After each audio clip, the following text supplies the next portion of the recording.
In Malta zu leben, nach Malta auszuwandern, dort eine Firma zu gründen, das hat viele Vorteile und genau die wichtigsten Vorteile auch in der aktuellen Zeit, im aktuellen Moment, in dem wir uns hier geschichtlich verbinden, die will ich dir nochmal in diesem Video vorstellen. Noch ein kurzer Hinweis in eigener Sache. Wir sind ja schon seit 2011 auf Malta aktiv. Ich habe selbst zweimal auf Malta gewohnt für ein Jahr mit meiner Familie. Wir gründen dort Unternehmen. Wir helfen Mandanten nach Malta auszuwandern. Meine Schwägerin Sabrina Sauerborn lebt auch seit 2011 auf Malta. Sie kümmert sich dort um alle Angelegenheiten unserer Mandanten. Du bist also diesbezüglich bestens bei uns aufgehoben. Und jetzt habe ich ein ganz besonderes Angebot für dich. Du hast vielleicht gesehen auf unserer Webseite, im Januar 2026 und dann auch sicherlich später zu weiteren Terminen veranstalte ich ein Seminar in Zürich zum Thema Auswandern nach Malta. Ein zweitägiges, intensives Seminar, wo wir wirklich alle steuerlichen Fragen rund um den Wegzug und die Firmengründung in Malta bzw. nach Malta klären. Ich erkläre dir den Non-Dom-Status, ich erkläre dir, wie die 5% in Malta funktionieren. Ich erkläre dir, wie du dich in Malta ideal steuerfrei aufstellen musst. Natürlich sprechen wir auch über alle deutschen relevanten Themen. Wegzugsteuer, erweitert beschränkte Steuerpflicht, Entschrickungsbesteuerung und so weiter und so fort. Also wenn du momentan Unternehmer bist, Freiberufler, Investor und nach Malta umziehen möchtest, dann ist dieses Seminar sicherlich sehr ideal für dich. So, und jetzt kommt's. Wenn du über uns eine Firmenstruktur in Malta gründest, dann werde ich dir die Teilnahme an diesem Seminar schenken. Das hast du richtig gehört. Ich werde es dir schenken. Du kannst auf unserer Webseite sehen, dass wir die Tickets zu dem Seminar für über 2.000 € verkaufen. Aber wenn du über uns eine Firma in Malta gründest, dann kannst du daran kostenlos teilnehmen. Du kannst natürlich auch sagen, okay, ich möchte eigentlich erstmal auf das Seminar gehen, bevor ich jetzt eine Firma gründe. Das ist auch möglich. Dann buch das Seminarticket und wenn du hinterher die Firma gründest, rechnen wir dir den Ticketpreis an. Das ist, wie gesagt, ideal für alle, die sich intensiv steuerlich mit dem Thema Malta befassen wollen, die alle Steuerfragen diesbezüglich klären wollen, in intensiven 2 Tagen, die auch Gleichgesinnte kennenlernen möchten, die auch nach Malta umziehen möchten und dort eine Firma gründen wollen. Wer weiß, vielleicht findest du ja dort sogar neue Freunde, mit denen du dann gemeinsam das Leben in Malta gestalten kannst. Alle weiteren Infos zu dem Event, zu dem Seminar in Zürich auf unserer Webseite und natürlich zum Thema Malta Firmengründung ebenfalls. Ich würde mich freuen, dich in Zürich kennenzulernen und natürlich mit dir zusammen deinen Weg auf Malta zu beginnen. Nun aber zurück zum eigentlichen Thema. Wir gehen jetzt ja schon hier stark auf das Jahresende zu, das Jahresende 2025. Und für viele ist natürlich traditionell der Jahreswechsel der Zeitpunkt, wo sie Deutschland, Österreich oder die Schweiz verlassen wollen und ins Ausland umziehen wollen. Das macht in gewisser Weise auch Sinn, weil es vielleicht das Thema Steuererklärungen und Steuerpflicht dann besonders einfach macht. Wobei ich muss dir sagen, es spielt letztlich keine Rolle, denn deine unbeschränkte Steuerpflicht in Deutschland endet, wenn du Deutschland verlässt, wenn du den deutschen Wohnsitz aufgibst und Deutschland nicht mehr Ort des gewöhnlichen Aufenthaltes ist.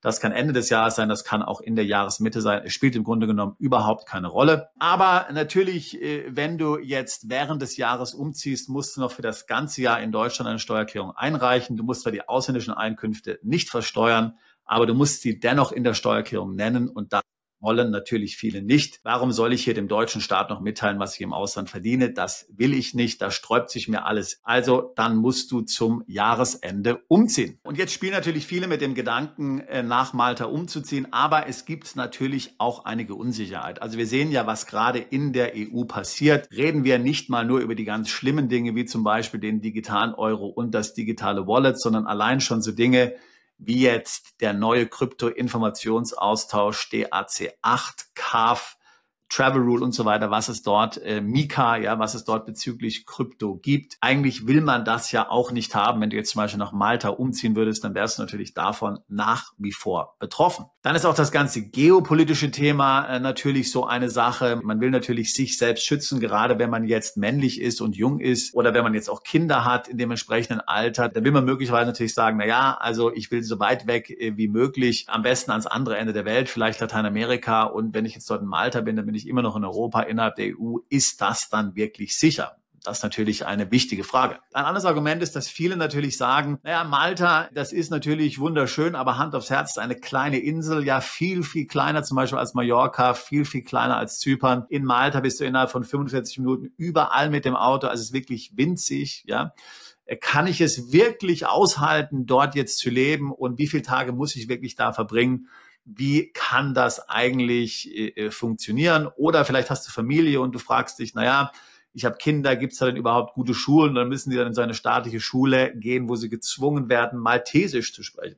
Maltesisch ist ja eine arabische Sprache, aber mit lateinischer Schrift, ja, also etwas ganz, ganz Einzigartiges, muss man sagen. Aber wenn man jetzt natürlich kein Maltese ist, komplett wertlos und völlig sinnlos, ja. Also ich meine, das bringt dir ehrlich gesagt überhaupt nichts, wenn du kein Maltese bist. Das ist sowas wie Gälisch in Irland, bringt dir genauso wenig was. Und dann gibt's natürlich auch noch andere Punkte. Ich meine, die Firmenstruktur in Malta, wenn man eine aufbaut, um dann die 5% nutzen zu können, die ist auch wiederum ein bisschen kompliziert, muss man ganz ehrlich sagen, als jetzt zum Beispiel eine Firmenstruktur in Zypern. Macht das wirklich finanziell Sinn für mich? Das sind so die Fragen, die eigentlich viele Mandanten haben, und darauf will ich jetzt eigentlich heute einmal eingehen in diesem Video. Ich will eigentlich gar nicht diese Argumente entkräften, denn das sind alles natürlich Einwände, die auch ihre Gültigkeit haben. Aber ich will dir vielleicht meine Meinung dazu sagen, als jemand, der schon sehr lange in Malta aktiv ist, der Malta sehr gut kennt, der in Malta gelebt hat, mit Familie, der das Ganze hier vor Ort erlebt hat. Ich fühle mich da schon qualifiziert, jetzt ein paar Aussagen dazu zu machen. Und wie gesagt, wenn du zu unserem Seminar nach Zürich kommst, dann werden wir darüber natürlich auch dann noch im Detail sprechen.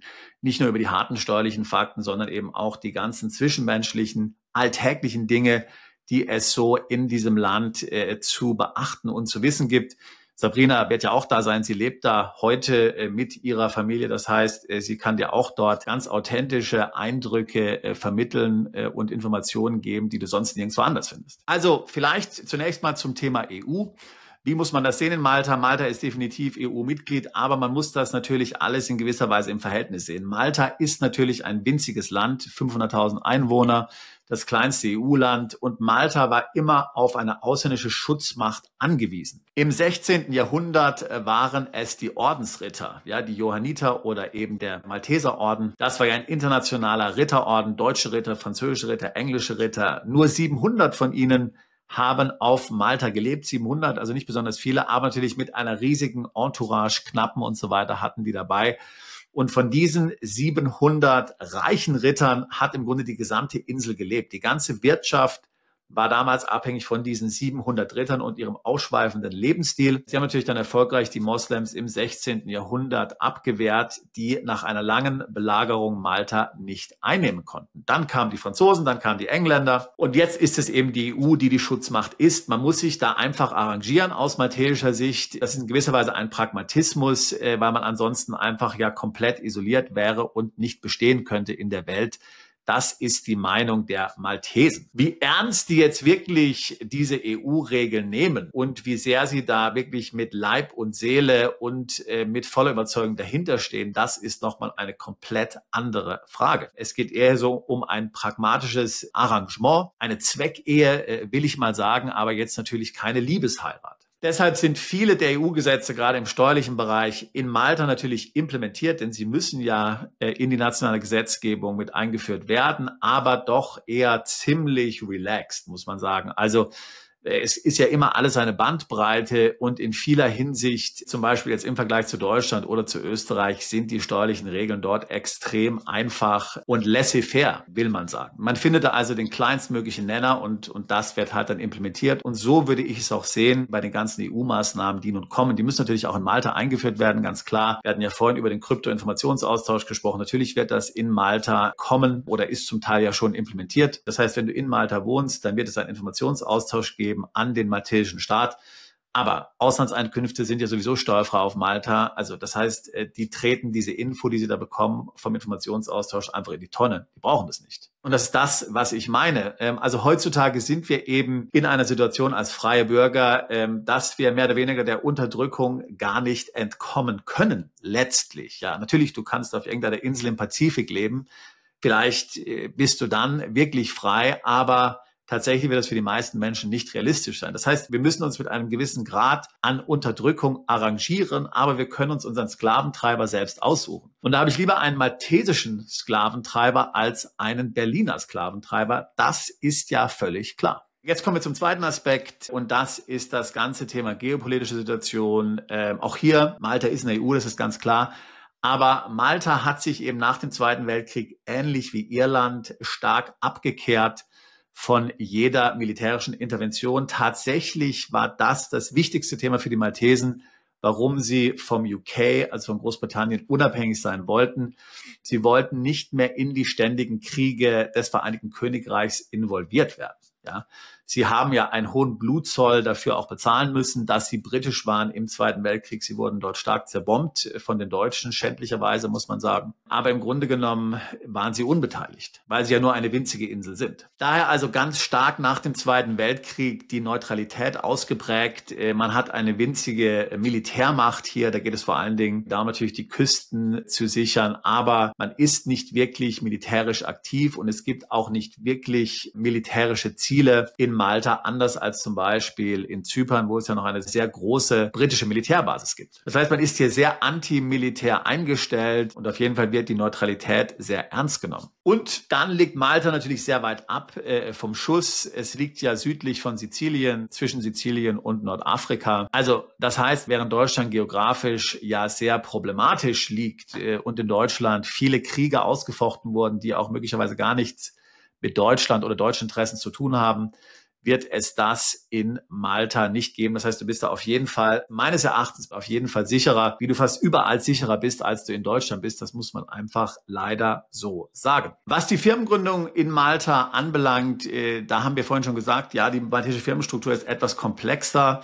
Da braucht man im Grunde genommen 3 Gesellschaften, damit man dann von diesem 5% Refund tatsächlich profitieren kann. Denn im Grunde genommen ist die Körperschaftssteuer in Malta ja nicht 5%, sondern tatsächlich ist die Körperschaftssteuer in Malta 35%, mit die höchste in der EU. Und über ein Erstattungsmodell bekommst du dann davon 6/7 zurück. Das heißt, am Ende zahlst du 5%. Dafür braucht es aber dann mehrere Gesellschaften. Da ist es natürlich notwendig, diese zu verwalten. Die müssen auch geprüft werden. Das heißt, es ist schon ein gewisser Aufwand, der hier für dich jährlich entsteht. Schon aufwendiger, als wenn du jetzt einfach eine einzelne Limited in Zypern zum Beispiel hast. Aber das ist ganz einfach eine Rechenaufgabe. Ja, wenn deine Gewinne so hoch sind, dass sich die 5% Körperschaftssteuer in Malta lohnen, trotz der höheren Kosten im Vergleich zu den 12,5% in Zypern, die ja bald 15% sein werden, dann ist das ja ein absoluter No-Brainer. Wenn es sich nicht lohnt, ist es ebenfalls ein No-Brainer. Wie du vielleicht in einem unserer letzten Videos gehört hast, hat Malta jetzt auch ein Modell eingeführt, wo man einfach nur 15% bezahlen kann. Das gleiche, was es dann in Zypern geben wird, ohne dass du dieses komplizierte Refund-Modell brauchst. Und dann kannst du natürlich auch diese Firmenstruktur letztlich sparen. Dann zahlst du 15% und dann ist es natürlich vergleichsweise einfach. Dennoch würde ich sagen, ist es in Malta eben aufgrund der Auditpflicht für jede Firma dennoch leicht komplizierter als in Zypern. Also ein 1:1 Vergleich ist auch hier nicht möglich. Der Non-Dom-Status ist in Malta auf jeden Fall besser als in Zypern. In Malta zum Beispiel gibt es keine minimale Anwesenheitspflicht. In Zypern sind es ja 60 Tage und die musst du dem Staat auch nachweisen. In Malta gibst du auf der Steuererklärung einfach an, ja, ich war hier Resident im letzten Jahr, also sozusagen ein Selbstzertifikat. Du musst dafür keinerlei Nachweise einreichen, wie viele Tage du da warst. Das ist völlig egal. Malta ist auch im Schengen-Raum. Das heißt, wenn du in Malta ankommst, gibt es sowieso keine Passkontrolle. Zumindestens, wenn du aus einem Schengen-Land kommst. Dennoch wird es natürlich eine wirkliche Wohnung brauchen, denn Malta muss dein wirklicher Wohnsitz sein, eine auf langfristige Nutzung ausgelegte Wohnung. Wenn du das nicht hast, dann ist es auch kein Wohnsitz, aber wenn du das hast, dann ist dort dein Wohnsitz, egal wie viele Tage du dort verbringst. Ein weiterer Vorteil des maltesischen Non-Dom-Status ist, dass er unbegrenzt nutzbar ist. Zypern ja nur 17 Jahre. Und du musst dem Staat überhaupt nichts mitteilen in Malta. Das heißt, wenn du die Steuererklärung einreichst, sagst du dem Staat überhaupt nichts zu deinen ausländischen Einkünften. In Zypern musst du alle ausländischen Einkünfte auf der Steuererklärung angeben. Erstens macht es das kompliziert und zweitens gibt es natürlich immer das Risiko, dass der Staat dann sagt, naja, das ist nicht ausländisch, du musst darauf Steuern in Zypern bezahlen. Und zweitens gibt es immer das Risiko, dass der Staat da sagt, aus irgendeinem Grund trifft die Ausnahme auf dich nicht zu. Das heißt, diese Einkünfte sind in Zypern zu versteuern. Das wird es in Malta nie geben, weil du, wie gesagt, dem Staat gar nicht sagen musst, was du dort überhaupt im Ausland verdienst. Du gibst nur die maltesischen Einkünfte an. Wenn du zum Beispiel bei deiner maltesischen Gesellschaft angestellt bist, als Geschäftsführer ein Gehalt bekommst über 2.000, 3.000 Euro, dann taucht das in der Steuererklärung auf, nicht aber dein Welteinkommen. Leben mit Familie auf Malta, auch dazu haben wir vorhin kurz gesprochen. Also ich kann dir sagen, ich habe da gelebt mit Kindern 2 Jahre. Sabrina lebt da mit ihren Kindern jetzt schon viel länger. Also meinen Kindern hat es da sehr gut gefallen. Ja, die sind dort auf die Privatschule gegangen. Das eine Mal, das andere Mal habe ich illegalerweise Homeschooling in Malta gemacht. Es ist nicht erlaubt dort, aber ich habe es trotzdem gemacht. Für die Kinder war es wunderschön. Sobald die von der Schule nach Hause gekommen sind, nachmittags sind sie dann alleine dort zum Meer gelaufen, sind baden gegangen. Die Älteren natürlich zumindestens. Die haben sich da auf der Insel sehr gut zurechtgefunden. Das sind kurze Wege. Das Wetter ist toll. Also denen hat es dort sehr gut gefallen. In gewisser Weise war das Leben dort für die Kinder sehr viel freier, als es vielleicht jetzt in anderen Ländern ist. Weil Malta ist auf jeden Fall ein sehr sicheres Land. Zumindest ältere Kinder dort alleine kurze Wege gehen zu lassen, ist jetzt absolut unproblematisch. Das würde man zum Beispiel in so Ländern wie UK nie machen. Ja, also ich meine, in UK werden die Kinder mit dem Auto in die Schule gebracht, zumindestens die ganze Grundschulzeit. Vielleicht, wenn sie auf die weiterführende Schule gehen, dann können sie dann alleine in die Schule laufen. In Malta ist es ohnehin so, wenn deine Kinder zum Beispiel in die Privatschule gehen, werden sie mit dem Bus zu Hause bei dir abgeholt. Ansonsten natürlich, wenn es die staatliche Schule ist, dann müssen sie laufen. Wobei die staatliche Schule würde ich nicht empfehlen, ehrlich gesagt, weil da musst du Maltesisch lernen und das ist ja völlig sinnlos, meiner Meinung nach. Vielleicht würde man das jetzt nicht so erwarten, vielleicht ist das jetzt kontraintuitiv, aber im Grunde genommen für Kinder finde ich Malta eigentlich einen sehr guten Ort aufzuwachsen, muss man ehrlich sagen. So ein bisschen heile Welt, kann man schon sagen. Traditionelle Werte werden da in den Schulen hochgehalten und entsprechend auch gelebt natürlich. Und das ist eigentlich für Kinder immer etwas Gutes.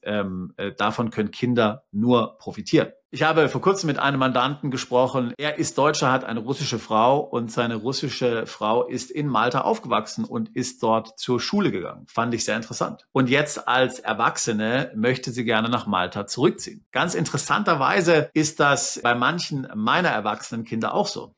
Ich habe ja jede Menge Kinder. Wie viele, das werde ich dir in einem anderen Video mal erzählen. Aber 2 dieser erwachsenen Kinder, die leben jetzt auch wieder in Malta. Die sind als Erwachsene nach Malta zurückgegangen und arbeiten jetzt dort, weil sie als Kinder dort so eine schöne Zeit hatten. Und wir haben jetzt ja nun wirklich in etlichen Ländern gewohnt. Wobei, im UK wohnen auch einige Kinder, in den USA auch. Also ich meine, jedes Kind hat dann seine eigenen Präferenzen, kann man sagen. Aber was ich sagen will, ist, dieses Land hinterlässt bleibende Eindrücke. Und ich finde, man kann da ein sehr schönes Leben leben. Aber auch wenn du jetzt eben jemand bist, der jetzt eher nomadisch unterwegs sein will, der jetzt sich überlegt, okay, ich will nur eine gewisse Zeit in Malta verbringen vielleicht, aber dann natürlich auch die Welt bereisen, dann ist das dort absolut möglich. Wie gesagt, es gibt ja keine Mindestaufenthaltstage. Du kannst da kommen und gehen, wie es dir beliebt. Wir haben tatsächlich auch Mandanten in Malta, die haben dort gemeinsam eine Wohnung, also eine Art WG. Dazu ist natürlich auch das Seminar, wäre zum Beispiel gut, da lernst du dann andere kennen, die nach Malta umziehen wollen. Vielleicht lässt sich da etwas finden. Vielleicht kann man da eine WG gemeinsam begründen, eine Wohnung zusammen mieten. Die Wohnung, würde ich sagen, in Malta fangen so bei akzeptablen Wohnungen bei ungefähr 1.200 € an. Also jetzt nicht wirklich komplett billig. Man kann dann auch mehrere tausend bezahlen, je nachdem, wo du leben willst. Es gibt alles in Malta. Aber irgendwas Akzeptables muss man mindestens 1.200 € rechnen im Monat, Tendenz steigend. Aber jetzt nicht so wie Monaco zum Beispiel oder sowas. So, also das heißt, ich denke, Malta ist auf jeden Fall vorteilhaft, wenn du ein Unternehmen hast, 5% Körperschaftssteuer, der Rest komplett für dich steuerfrei. Wenn du Auslandseinkünfte hast, zum Beispiel Krypto, zum Beispiel Kapitalvermögen, Aktien, Dividenden oder auch wenn du Provisionen bekommst aus dem Ausland, das kann alles in Malta komplett tutti frutti steuerfrei sein. Du zahlst 5.000 € Pauschalsteuer, um den Non-Dom-Status zu nutzen. Das heißt, das wirst du persönlich immer an Steuern bezahlen müssen, aber alles andere ist tatsächlich steuerfrei. Und jetzt ist es einfach ein Rechenspiel, lohnt sich das für dich oder nicht? Wenn du jetzt 100.000 im Jahr verdienst, lohnt sich es wahrscheinlich nicht. Wenn es dann höhere Beträge sind, wird es natürlich interessant. In diesem Sinne würde ich mich natürlich freuen, auch dich auf deinem Weg nach Malta begleiten zu können. Firmengründung, Umzug und natürlich, wenn du zu unserem Seminar kommen willst in Zürich, dann werden wir dort sehr intensiv uns mit dem Thema auseinandersetzen. Da würde ich mich freuen, dich dort kennenzulernen. Andernfalls natürlich auch jederzeit gerne ein Beratungsgespräch. Link dazu in der Beschreibung dieses Videos. Wir tun seit 20 Jahren nichts anderes als Mandanten genau bei solchen Vorhaben zu begleiten. Auswanderung, Steueroptimierung im Ausland, Vermögensschutz, zweite Staatsbürgerschaften, Bankkonten im Ausland. Ich würde mich freuen, auch dich alsbald zu unserer Mandantschaft zählen zu können. Bist du Unternehmer, Freiberufler oder Investor? Zieht es dich schon lange ins Ausland? Mach heute den ersten konkreten Schritt in eine Zukunft mit mehr Geld und mehr Freiheit. Buche ein Beratungsgespräch mit Sebastian und seinen Kollegen. Unsere Kanzlei unterstützt Mandanten wie dich dabei, deine Steuerlast legal zu reduzieren, Vermögen aufzubauen und zu schützen und deine persönliche Freiheit zu maximieren. Profitiere jetzt von unserem Fachwissen und unserem Netzwerk. Gehe zu mandatierung.com und werde Mandant unserer Kanzlei.